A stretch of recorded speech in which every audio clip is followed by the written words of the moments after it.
Alors, mes amis, on est dans le nouveau pavillon d'accueil du sanctuaire de Notre-Dame-du-Cap. On dit à Trois-Rivières, je ne sais pas si on dit encore ça. On l'a beaucoup connu sous le nom du Cap de la Madeleine. Alors, ce premier dimanche de l'Avent va nous parler des temps nouveaux. Fait qu'on est tout à fait dans un temps nouveau pour le sanctuaire.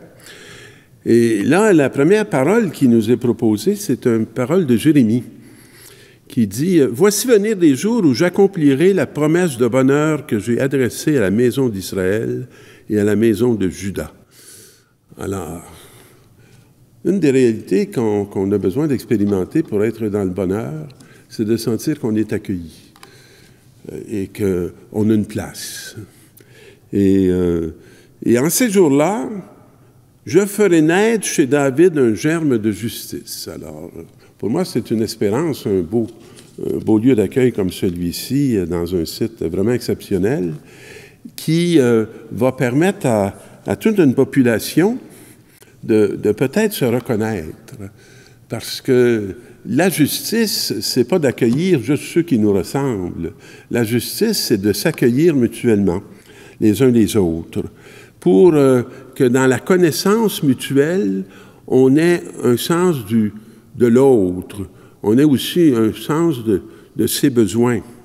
Alors, c'est ce qu'on appelle la justice, de faire naître, de faire croître une réalité qui va faire une place à tous et chacun. Et ce droit va s'exercer, on nous dit, dans le pays, et il va s'exercer envers tous. Moi, je suis de plus en plus heureux de voir que nous avons eu à faire un grand chemin comme Église pour prendre conscience de la diversité dans laquelle le Seigneur nous appelait à nous épanouir et parfois à dire aussi de partager notre terre sur laquelle on s'était développé avec beaucoup de paix et beaucoup de sentiments d'une proximité, d'un amour qui était fidèle jour après jour. Dans la deuxième lecture, comment se préparer pour le jour du Seigneur? Bon. Quand j'aurais été jeune, on m'aurait dit comment on se prépare pour aller à la messe? Mais aujourd'hui, je trouve que c'est un peu plus vaste, hein, se préparer pour le jour du Seigneur. Parce que le jour du Seigneur, c'est tous les jours. Alors, il n'y a pas de jour qui ne lui appartienne pas. Alors, découvrir sa présence au cœur de mon quotidien. Et surtout découvrir sa présence dans chacune des personnes avec lesquelles cette journée va me mettre en lien.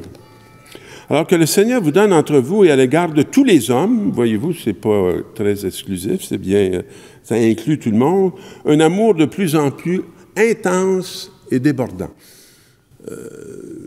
Mais cet amour-là, moi, ce que je trouve fascinant, c'est qu'elle est débordante, mais elle n'est pas épuisante.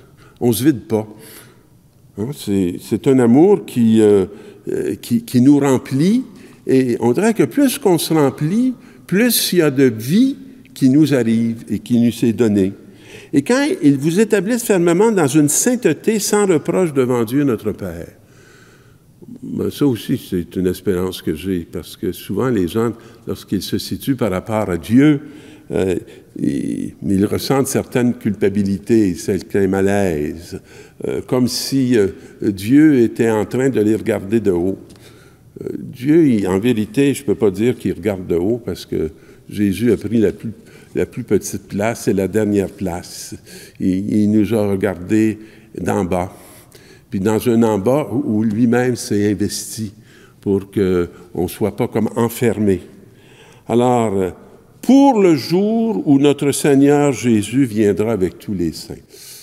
Alors ça moi, je vous avoue que j'ai bien hâte, puis je suis sûr que ça ne ressemblera pas à ce que je m'imagine. Parce que ce qui va régner et ce qui va faire qu'on va être dans une fête, ça va être de se partager une gloire qui nous a été acquise dans une énorme gratuité, fondée justement sur cet amour du Père, du Fils et de l'Esprit.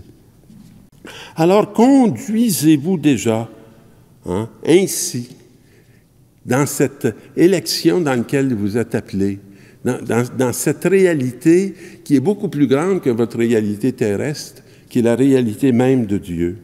Faites donc de nouveaux progrès. Alors, on va féliciter Notre-Dame-du-Cap de faire de nouveaux progrès et d'ouvrir un espace pour qu'une lumière puisse se rayonner un peu partout. Puis il ne manque pas de lumière ici. Puis il ne manque pas de fleuve. Puis il ne manque pas de nature. Puis il ne manque pas d'histoire. Il ne manque pas d'histoire. Une fidélité de Marie qui s'est renouvelée depuis des générations et des générations. Et l'Évangile qui nous dit « Il y aura des signes dans le soleil, la lune et les étoiles. » Alors, soleil, lune, étoiles, c'est tous des astres lumineux.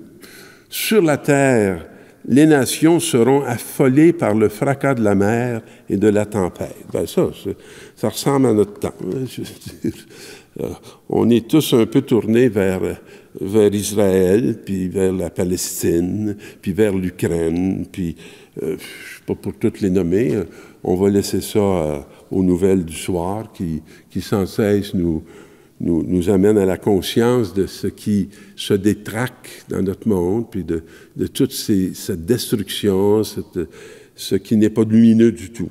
Les hommes mourront de peur dans la crainte des malheurs arrivant sur le monde.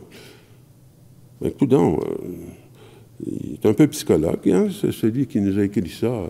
Il nous donne une réalité qu'on connaît très bien, qu'on expérimente beaucoup dans ces jours-ci. Et car les puissances des cieux seront ébranlées. Ah oui, moi, je peux témoigner de tout ça. Moi, je suis né en pleine chrétienté, puis aujourd'hui, il ne reste plus grand-chose de la chrétienté dans laquelle je suis arrivé. Alors on verra le Fils de l'homme venir dans la nuée. Ça aussi, j'aime ça. Parce que, il ne dit pas dans la clarté, il dit dans la nuée. Il y a quelque chose qui s'en vient, pas clair, mais ça semble être lumineux. Et avec grande puissance et grande gloire. Mais ça ne m'a pas l'air d'une puissance et d'une gloire qui écrase. Ben, voyez-vous, là, on s'en va vers Noël, là. Jésus n'est pas très menaçant. Il est plutôt rassurant. Puis, il apporte sa lumière, mais il ne nous écrase pas avec ses discours parce qu'il ne parle pas encore.